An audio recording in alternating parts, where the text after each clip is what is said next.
अस्सलाम वालेकुम।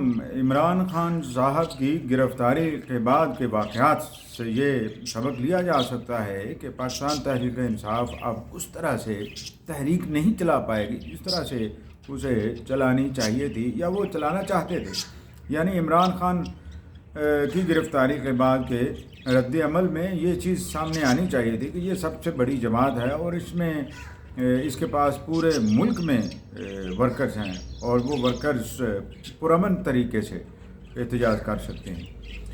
मुझे यूँ महसूस होता है कि कल जो कैंट की तरफ या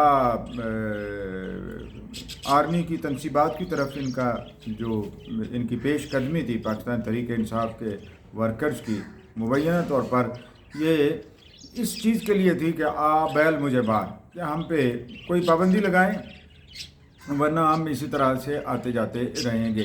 ये मेरे ख्याल में तो ये एक तरह से इंटेंशनल था और इंटेंशनल इसलिए था कि वो आगे प्रोटेस्ट को बढ़ाना नहीं चाहते थे कि यानी ये एक्शन होगा और एक्शन के बाद इस्टेब्लिशमेंट की तरफ से रद्द अमल होगा और रद्द अमल के बाद सारी चीज़ें जो हैं वो डाई डाउन हो जाएंगी और फिर वो जा ये जा वो जा वाली बात है।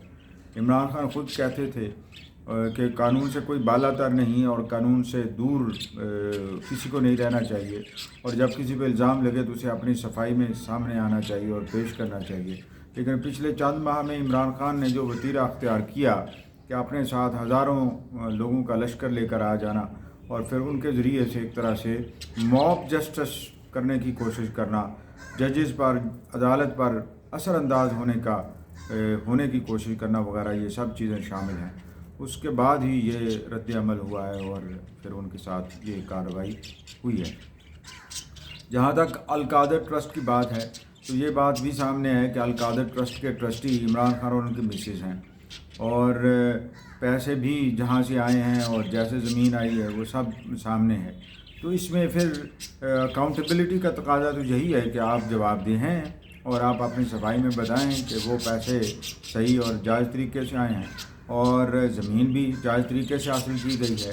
और अगर ज़मीन देने वाला वही है जिसने इनडायरेक्टली आपकी हुकूमत में आपसे फ़ायदा लिया है तो फिर वो कैसे ईमानदाराना और अच्छी चीज़ हो सकती है। ये सब चीज़ें हैं, ये वही इल्ज़ाम हैं जो आप दूसरों पर लगाते थे, अब वही वापस आ रहे हैं।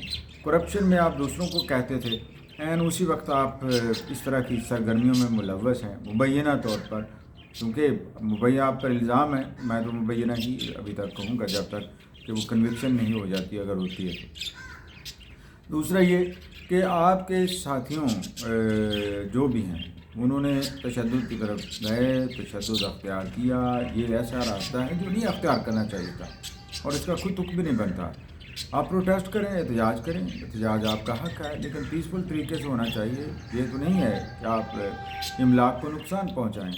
अब आगे जो स्पेकुलेट किया जा रहा है वो यही है कि रद्द अमल होगा और रद्द अमल अगर सख्त होता है तो जवाब तो आपने फ़राहम किया है और आपके लोगों ने फ़राहम किया है।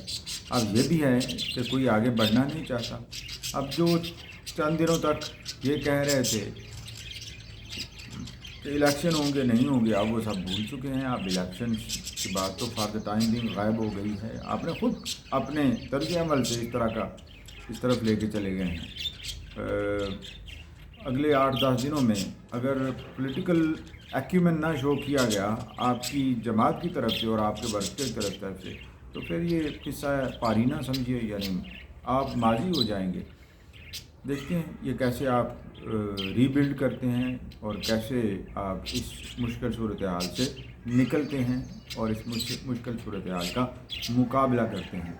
जहाँ तक लाहौर की बात है तो लाहौर बड़ा पुरसकून है।